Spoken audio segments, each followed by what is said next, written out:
আস্তাগফিরুল্লাহ। এই সূরাটি শুধু সূরা নয়, এই সূরাটি হতে পারে আপনার অন্ধকার জীবনের আলো। তাহলে আসুন আস্তাগফিরুল্লাহ সূরাটি দিয়ে একটি ইসলামিক শিক্ষণীয় গল্প শুরু করি। মধ্যবয়সী একজন লোক, নাম তার করিম। টাকা পয়সা বাড়ি গাড়ি সবই ছিল তার, কিন্তু একটা সমস্যা ছিল। সামান্য কথায় রেগে যেতেন, কর্মচারীদের গালি দিতেন, বাসায় ফিরে বউ বাচ্চার সাথেও চিৎকার করতেন। একদিন রাগের মাথায় তার 15 বছরের পুরনো ড্রাইভার করিমকে চাকরি থেকে বের করে দিলেন। শুধু এতটুকুই দোষ ছিল তার, 5 মিনিট লেট করে এসেছিলেন। করিম চোখে পানি নিয়ে বললেন, মালিক, আমার মেয়েটা খুব অসুস্থ, ডাক্তারের কাছে নিতে গিয়ে দেরি হয়ে গেছে। করিম ধমক দিয়ে বললেন, অজুহাত শুনতে চাই না, এখনই বের হও। সেই রাতেই করিমের ছেলে পাহাড় থেকে পড়ে গেল হসপিটালে। ডাক্তার বললেন অপারেশন করতে হবে, 5 লাখ টাকা লাগবে। করিমের মাথায় আকাশ ভেঙে পড়লো। ব্যাংকে টাকা আছে, কিন্তু রাতে ব্যাংক বন্ধ।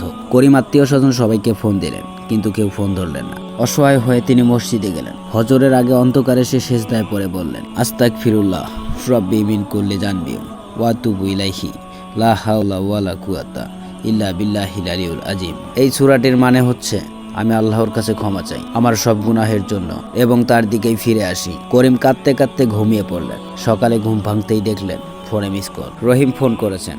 রহিম বললেন, মালিক, আমি জানি আপনি আমাকে চাকরি থেকে বের করে দিয়েছেন, কিন্তু আমি শুনলাম আপনার ছেলের অপারেশন করা লাগবে। আমি আমার জমানো 50,000 টাকা নিয়ে মসজিদের সামনে দাঁড়িয়ে আছি, আপনি এসে টাকাগুলো নিন। করিম সঙ্গে সঙ্গে দৌড়ে গেলেন। রহিমকে জড়িয়ে ধরে কাঁদতে কাঁদতে বললেন, আমাকে ক্ষমা করে দে ভাই, আমি অনেক অহংকারী ছিলাম। রহিম বলল, মালিক, আমি রাগ করিনি, আমি জানি রাগের সময় মানুষ ভুল করে, তাই আমি সবসময় আমার রবের কাছে বলতাম, হে আমার রব, তুমি এই মানুষটিকে হেদায়েত দাও। সেই দিন করিম ছেলেকে অপারেশন করালেন। করিমের ছেলে সুস্থ হলেন। করিম নিজের জীবন বদলে ফেললেন। এখন তিনি রাগ হলে উজু করেন, নামাজ পড়েন। আস্তাগফিরুল্লাহ শুধু মুখের কথা নয়, এটা একটা দরজা। দুনিয়ার সব দরজা যখন বন্ধ থাকে, এই দোয়ায় আল্লাহর রহমতের সব দরজা খুলে যায়। আমরা গুনাহ করি, অন্যায় করি, মানুষকে কষ্ট দিই, কিন্তু আল্লাহ বলেছেন, তোমরা আমার কাছে ফিরে আসো, আমি সব গুনাহ মাফ করে দিব।